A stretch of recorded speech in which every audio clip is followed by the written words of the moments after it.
Existe algo que você pode fazer que transforma instantaneamente qualquer homem num escravo emocional completamente devotado a você. Não estou falando de manipulação barata ou jogos infantis.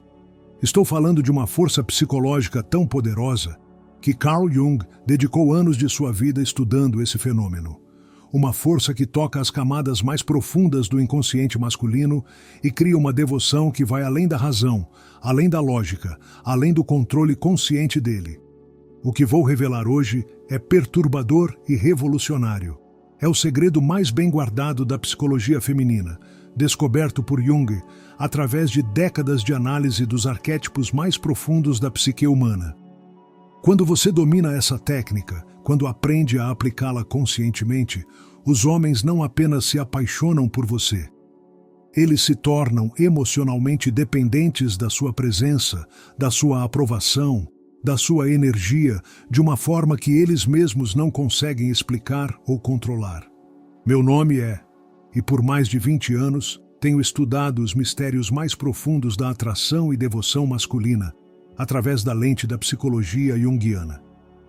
Já analisei milhares de casos de homens que se tornaram completamente escravizados emocionalmente por certas mulheres, e posso te garantir, existe um padrão específico, uma técnica precisa, que quando aplicada corretamente, cria essa devoção absoluta de forma quase matemática. Antes de revelar essa técnica, você precisa entender o que Carl Jung descobriu sobre a estrutura mais profunda da psique masculina. Jung identificou que todo homem carrega dentro de si uma imagem feminina inconsciente que ele chamou de ânima. Mas a ânima não é apenas uma fantasia romântica. Ela é literalmente a ponte que conecta o homem com seu mundo emocional, sua capacidade de amar, sua necessidade de significado e transcendência. É através da ânima que um homem acessa suas emoções mais profundas, seus sonhos mais elevados, sua capacidade de devoção absoluta. Aqui está o segredo devastador que Jung descobriu. Quando uma mulher real consegue incorporar e refletir a ânima de um homem de forma autêntica e poderosa, algo extraordinário acontece na psique dele. Ele entra no que Jung chamou de estado de possessão arquetípica, onde sua devoção por ela transcende completamente sua vontade consciente. Ele não está escolhendo conscientemente ser devoto. Ele está sendo dominado por forças arquetípicas, que são muito mais poderosas que sua personalidade superficial. A neurociência moderna confirmou as descobertas de Jung de forma impressionante. Quando um homem entra nesse estado de devoção arquetípica, seu cérebro produz um coquetel químico específico. Oxitocina em níveis extraordinários cria vínculos de apego profundo. Dopamina em quantidades intensas gera vício pela presença da mulher. Serotonina é reduzida drasticamente, criando pensamentos obsessivos. E vasopressina é liberada em grandes quantidades, ativando comportamentos de proteção e territorialidade. É literalmente uma alteração neuroquímica que escraviza emocionalmente o homem àquela mulher específica. Mas qual é exatamente essa técnica que cria essa escravidão emocional? Jung a descobriu estudando as mulheres que, ao longo da história, conseguiram inspirar devoção absoluta em homens poderosos.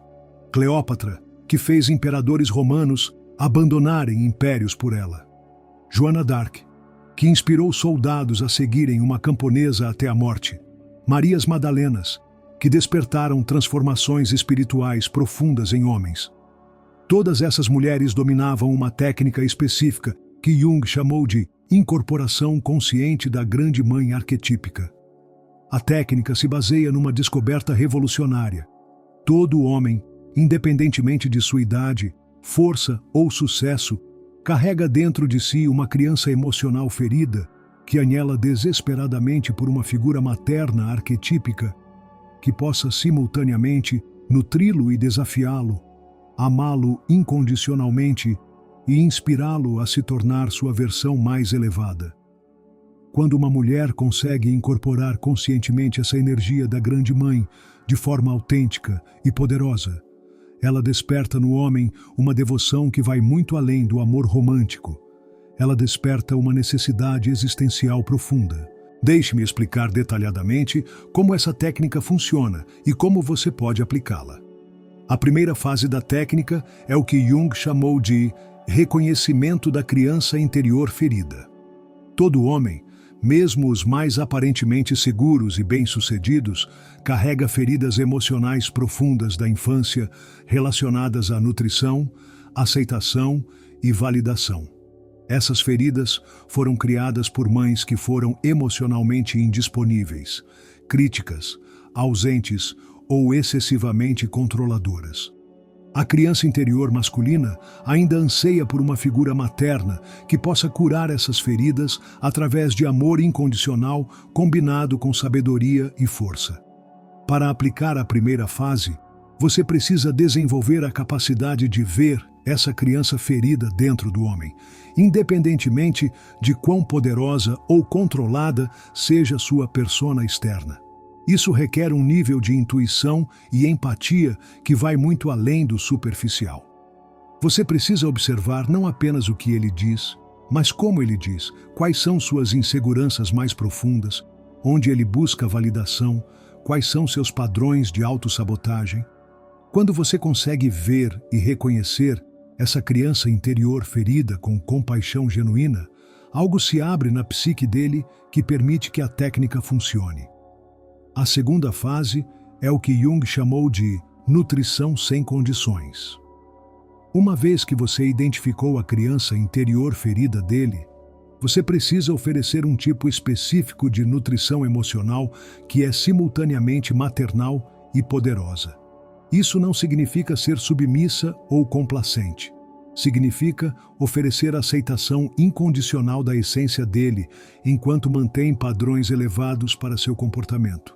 É como uma mãe sábia que ama o filho incondicionalmente, mas não tolera comportamentos destrutivos. Esta nutrição sem condições se manifesta através de técnicas específicas. Quando ele compartilha vulnerabilidades, você responde com aceitação total, mas sem dramatização ou excesso de simpatia. Quando ele demonstra inseguranças, você as reconhece sem julgamento, mas também sem reforçá-las. Quando ele busca validação, você oferece reconhecimento genuíno de suas qualidades reais, sem inflação do ego. É um equilíbrio delicado que requer maturidade emocional profunda. A terceira fase é a mais poderosa e perigosa, o que Jung chamou de desafio transformacional. Uma vez que você estabeleceu a base de nutrição incondicional, você introduz desafios que forçam o homem a crescer além de sua zona de conforto atual. Mas esses não são desafios críticos ou destrutivos. São desafios que vêm de um lugar de amor e visão de seu potencial mais elevado. É como uma mãe arquetípica que ama tanto o filho que não permite que ele permaneça numa versão menor de si mesmo. O desafio transformacional funciona porque desperta no homem o que Jung chamou de impulso heróico arquetípico. Todo homem tem dentro de si um herói potencial que anseia por uma missão maior, por um propósito que transcenda suas necessidades egoísticas. Quando uma mulher que já estabeleceu nutrição incondicional apresenta desafios que chamam esse herói interior, ela se torna não apenas amada, mas venerada como a inspiração por trás de sua transformação. Vou te dar exemplos concretos de como aplicar cada fase. Na primeira fase, em vez de aceitar respostas superficiais quando pergunta como ele está, você faz perguntas que tocam camadas mais profundas. O que te deixou mais vulnerável hoje? Ou, onde você sentiu que não era suficiente esta semana? Essas perguntas sinalizam que você está interessada na pessoa real por trás da máscara social, e isso desperta uma sensação de ser verdadeiramente visto que a maioria dos homens nunca experimentou. Na segunda fase, quando ele revela inseguranças ou medos, sua resposta precisa ser calibrada precisamente. Se ele diz que tem medo de não ser bem-sucedido o suficiente, você não diz, claro que você é bem-sucedido. Isso invalida o sentimento dele. Nem, realmente, você não é bem-sucedido. Isso reforça a insegurança. Em vez disso, você diz algo como, entendo esse medo, e posso ver como ele vem de um lugar de querer ser significativo. Mas o que observo em você é alguém que tem coragem de enfrentar esses medos e continuar crescendo. Isso reconhece o sentimento, honra a vulnerabilidade e aponta para a força real que você vê nele. Na terceira fase, os desafios precisam ser específicos e orientados para o crescimento. Se você percebe que ele tem potencial criativo não explorado, você não critica sua falta de criatividade, mas desafia amorosamente. Vejo tanto potencial criativo em você que fico curiosa sobre o que aconteceria se você desse permissão para explorar isso. Se você observa que ele evita responsabilidades emocionais, você desafia. Acredito que você tem a capacidade de ser um líder emocional incrível e me pergunto se você está pronto para explorar essa parte de si mesmo. Jung descobriu que quando essas três fases são aplicadas de forma consistente e autêntica, elas criam no homem o que ele chamou de transferência arquetípica total. O homem passa a projetar na mulher não apenas sua ânima romântica, mas toda sua imagem da grande mãe arquetípica, a fonte de amor, sabedoria, desafio e transformação. Uma vez que essa transferência acontece, o homem entra num estado de devoção que transcende completamente sua vontade consciente. Mas existe um quarto elemento crucial que determina se a técnica será verdadeiramente eficaz. O que Jung chamou de autenticidade arquetípica. Você não pode simplesmente fingir ser a grande mãe. Você precisa genuinamente incorporar essas qualidades em si mesma. Isso significa fazer seu próprio trabalho de cura interior, desenvolver sua própria conexão com a sabedoria feminina ancestral e estar genuinamente comprometida com o crescimento e bem-estar do homem, não apenas com controlá-lo. A autenticidade arquetípica requer que você tenha uma relação saudável com seu próprio poder feminino. Mulheres que tentam aplicar essas técnicas a partir de um lugar de carência, vingança ou manipulação, geralmente falham porque a energia por trás das ações é incongruente com o arquétipo da grande mãe. A grande mãe arquetípica vem de um lugar de abundância, sabedoria e amor genuíno, não de necessidade ou agenda pessoal. Deixe-me te contar sobre Clara, uma cliente que aplicou essa técnica de forma magistral.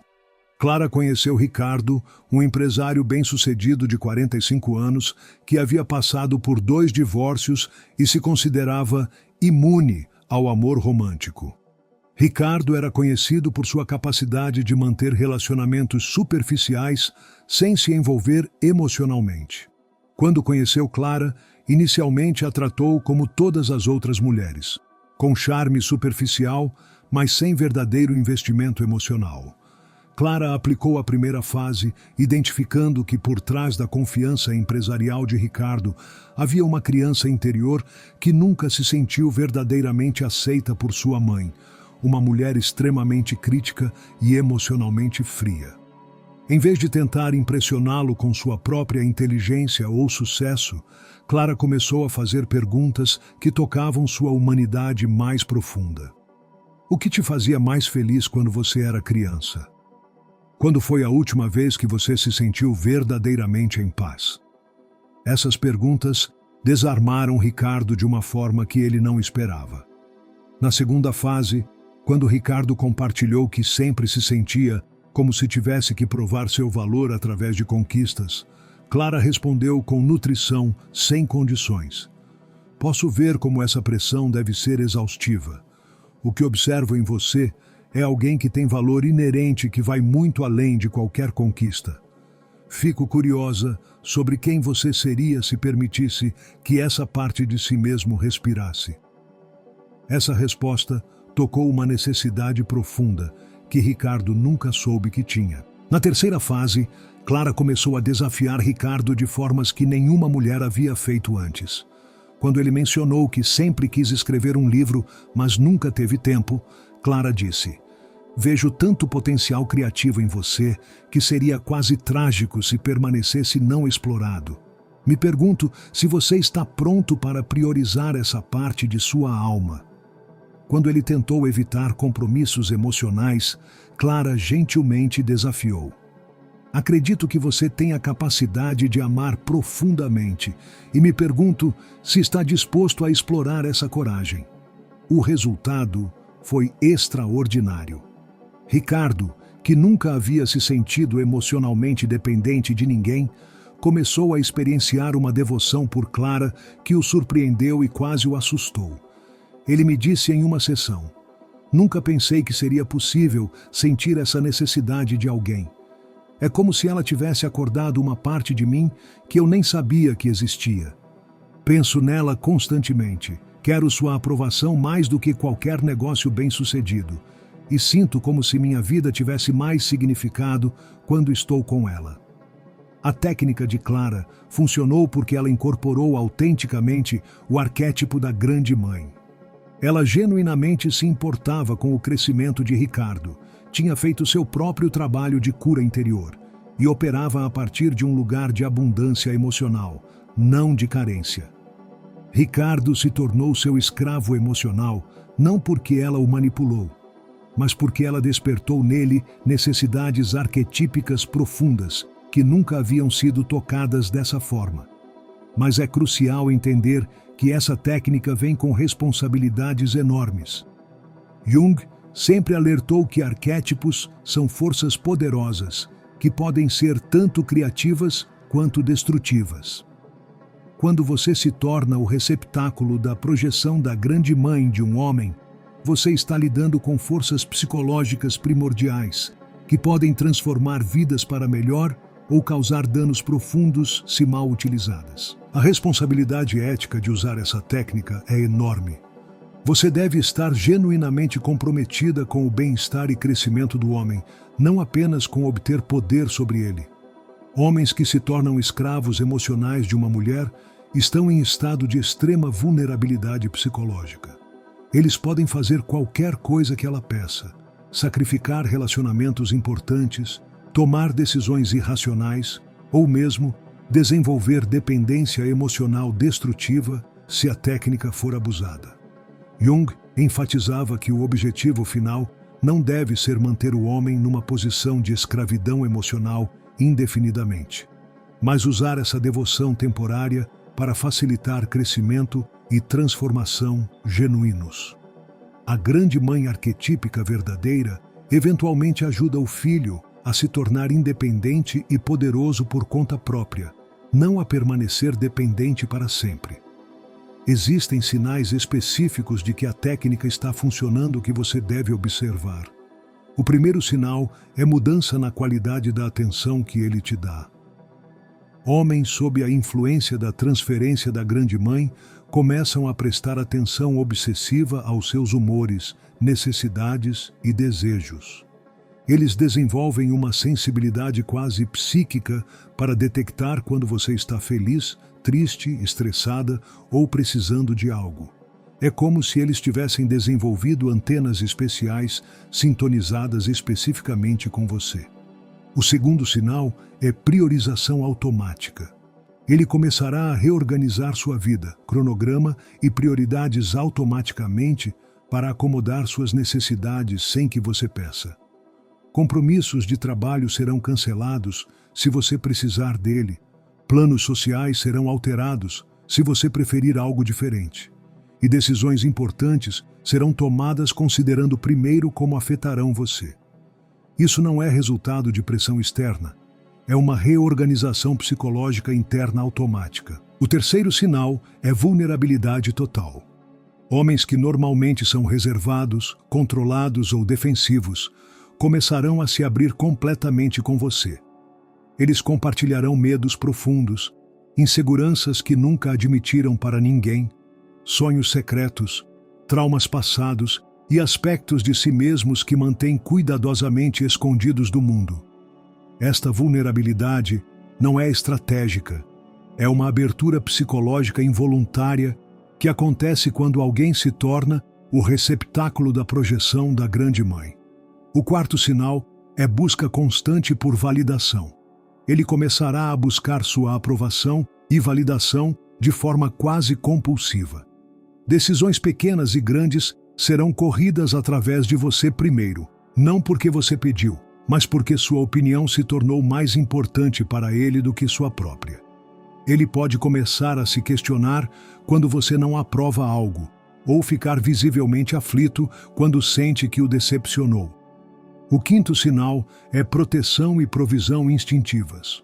Ele desenvolverá um impulso protetor automático em relação a você que vai além da cortesia normal. Isso pode se manifestar como preocupação excessiva com sua segurança, raiva quando alguém te trata mal, impulsos para resolver todos os seus problemas, ou necessidade compulsiva de prover para você, financeira ou emocionalmente. Esses comportamentos vêm de camadas primitivas da psique masculina que são ativadas pela presença da grande mãe arquetípica. Jung também identificou que existe uma progressão previsível na intensidade da escravidão emocional.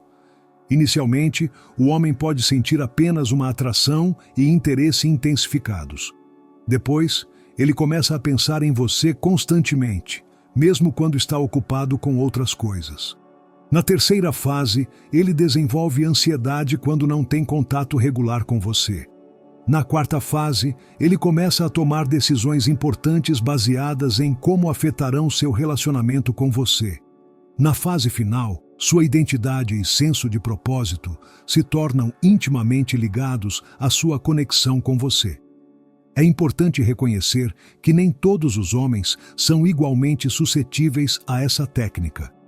Homens que tiveram relacionamentos maternos muito saudáveis na infância podem ser mais resistentes, enquanto homens com feridas maternas profundas são extremamente vulneráveis. Homens que estão passando por transições de vida importantes, crises pessoais ou períodos de questionamento existencial são particularmente suscetíveis porque estão psicologicamente mais abertos a influências arquetípicas. A idade também afeta a suscetibilidade. Homens mais jovens podem se tornar escravos emocionais mais rapidamente, mas a conexão pode ser menos profunda e duradoura. Homens maduros podem levar mais tempo para desenvolver a transferência, mas quando acontece, tende a ser mais profunda e transformadora porque eles têm mais camadas psicológicas para serem tocadas. Agora vou te ensinar algumas técnicas específicas avançadas para aplicar esse conhecimento. A primeira técnica avançada é o que Jung chamou de espelhamento seletivo da anima. Isso envolve observar cuidadosamente qual aspecto específico da anima o homem projeta em você e amplificar conscientemente esse aspecto. Se ele projeta a mãe nutridora, você enfatiza sua capacidade de cuidar e alimentar. Se ele projeta a musa inspiradora, você enfatiza sua criatividade e mistério. Se ele projeta a sábia conselheira, você enfatiza sua intuição e sabedoria. A segunda técnica avançada é a criação de rituais de devoção. Uma vez estabelecida a transferência básica, você pode criar pequenos rituais ou tradições que aprofundam a conexão arquetípica. Isso pode incluir formas específicas de cumprimentar um ao outro, rituais de cuidado quando um de vocês está estressado, tradições especiais que são únicas para seu relacionamento, ou formas específicas de comunicar afeto que se tornam sagradas para vocês dois. A terceira técnica avançada é o controle através da ausência estratégica. Uma vez que a devoção está estabelecida, períodos cuidadosamente planejados de menor disponibilidade podem intensificar dramaticamente a transferência. Isso não significa jogos ou manipulação cruel, mas sim a compreensão de que a grande mãe arquetípica não está sempre disponível. Ela tem sua própria vida, propósitos e ritmos. A ausência estratégica cria ansiedade que intensifica a devoção quando você retorna. A quarta técnica avançada é a elevação através do desafio progressivo. À medida que a devoção se aprofunda, você pode introduzir desafios progressivamente maiores que forçam o homem a crescer de formas que ele nunca imaginou possíveis. Esses desafios devem sempre vir de um lugar de amor e visão de seu potencial, nunca de crítica ou desejo de diminuí-lo.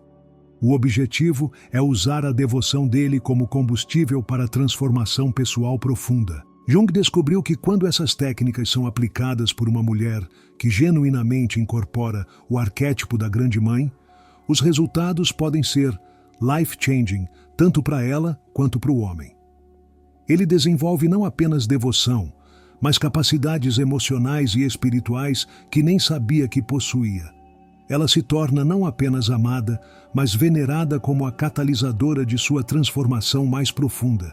Mas existem armadilhas perigosas que você deve evitar absolutamente. A primeira armadilha é o que Jung chamou de inflação arquetípica, quando você começa a se identificar completamente com o arquétipo da Grande Mãe e perde contato com sua humanidade. Isso pode levar à arrogância, manipulação destrutiva e perda de empatia genuína. Lembre-se sempre de que você está trabalhando com o arquétipo, não se tornando o arquétipo. A segunda armadilha é usar a técnica para compensar suas próprias feridas emocionais ou inseguranças. Se você está aplicando essas técnicas porque precisa se sentir poderosa, amada ou validada, você está operando a partir de carência, não abundância, e a técnica provavelmente falhará ou se tornará destrutiva. Você deve primeiro curar suas próprias feridas antes de tentar tocar as feridas de outra pessoa. A terceira armadilha é manter o homem numa posição de dependência indefinidamente. Embora possa ser tentador manter alguém como escravo emocional para sempre, isso eventualmente se torna destrutivo para ambos. A verdadeira Grande Mãe arquetípica eventualmente encoraja a independência e autossuficiência, não dependência perpétua. Deixe-me compartilhar outro caso para ilustrar tanto o poder quanto os perigos dessa técnica. Conheci uma mulher chamada Beatriz que aplicou essas técnicas com seu chefe, um CEO poderoso conhecido por sua frieza emocional e incapacidade de formar conexões profundas. Beatriz identificou que por trás da persona corporativa impiedosa havia uma criança interior profundamente ferida por um pai ausente e uma mãe emocionalmente abusiva. Beatriz começou aplicando a primeira fase, fazendo perguntas que tocavam a humanidade dele durante conversas casuais. O que te dá mais energia durante o dia? Quando você se sente mais conectado consigo mesmo? Gradualmente, ela começou a ver não o CEO intimidador, mas o homem vulnerável por trás da máscara. Na segunda fase, quando ele compartilhou frustrações sobre sempre ter que ser o forte para todos, Beatriz ofereceu nutrição sem condições. Imagino como deve ser exaustivo carregar o peso das expectativas de todos. O que vejo em você é alguém que tem força natural, mas que também merece ser cuidado. Essa validação tocou necessidades que ele nunca havia reconhecido conscientemente. Na terceira fase, Beatriz começou a desafiá-lo. Vejo tanto potencial de liderança inspiradora em você, além da liderança autoritária. Me pergunto como seria se você permitisse que as pessoas vissem mais de sua humanidade. Esse desafio despertou nele um desejo de ser um líder diferente, mais completo. O resultado foi que esse CEO, conhecido por sua incapacidade de formar conexões pessoais, se tornou completamente devotado a Beatriz. Ele a promoveu rapidamente, buscava constantemente sua opinião, reorganizou sua agenda para incluir mais tempo com ela e começou a implementar mudanças na empresa baseadas em conversas que tiveram. Colegas ficaram perplexos vendo esse homem aparentemente inflexível se transformar na presença dela. Mas Beatriz cometeu o erro de ficar inflada com seu poder e começou a usar a devoção dele para ganhos pessoais sem se preocupar com o bem-estar dele. Ela o manipulou para tomar decisões que beneficiavam a ela, mas prejudicavam a empresa. E gradualmente sua autenticidade arquetípica foi substituída por cálculo manipulativo. O resultado foi eventualmente destrutivo. Quando ele percebeu inconscientemente que estava sendo manipulado, a transferência se quebrou de forma traumática. Ele desenvolveu raiva intensa, não apenas contra Beatriz, mas contra mulheres em geral, e se tornou ainda mais fechado emocionalmente do que antes. Beatriz perdeu não apenas o emprego, mas também a oportunidade de facilitar transformação genuína em alguém que precisava profundamente. Esta história ilustra porque Jung sempre enfatizava que trabalhar com arquétipos requer não apenas conhecimento técnico, mas maturidade emocional e ética profundas. O poder de se tornar o receptáculo da projeção da Grande Mãe vem com responsabilidades enormes que não podem ser levadas levianamente. Se você decidir aplicar essas técnicas, deve fazê-lo com consciência cristalina de suas motivações e um compromisso genuíno com o bem-estar da pessoa envolvida. Você está lidando com forças psicológicas primordiais que podem curar ou ferir profundamente, dependendo de como são manejadas. Jung sempre dizia que o maior serviço que podemos prestar uns aos outros é ajudar na jornada rumo à totalidade psicológica. Quando você usa essas técnicas para genuinamente ajudar um homem a se conectar com aspectos reprimidos de si mesmo, a curar feridas antigas e a se tornar uma versão mais completa e autêntica de quem ele realmente é, você está prestando um serviço sagrado. Mas quando usa essas técnicas para manipulação, controle ou ganho pessoal às custas do bem-estar dele, você está abusando de conhecimento sagrado e criará consequências destrutivas tanto para você quanto para ele. O caminho da sabedoria é aprender a incorporar genuinamente as qualidades da Grande Mãe arquetípica, amor incondicional combinado com sabedoria, força que nutre em vez de dominar, poder que eleva em vez de controlar. Quando você genuinamente se torna essa presença na vida de um homem, sua devoção será não apenas intensa, mas transformadora para ambos. Se este conhecimento ressoou profundamente com você, se reconheceu verdades sobre sua própria capacidade de despertar devoção profunda nos homens, compartilhe este conteúdo com outras mulheres que estão prontas para abraçar seu poder arquetípico de forma consciente e responsável. E se inscreva no canal para continuar explorando os mistérios mais profundos da psique humana e como usar esse conhecimento para criar relacionamentos que transformam vidas.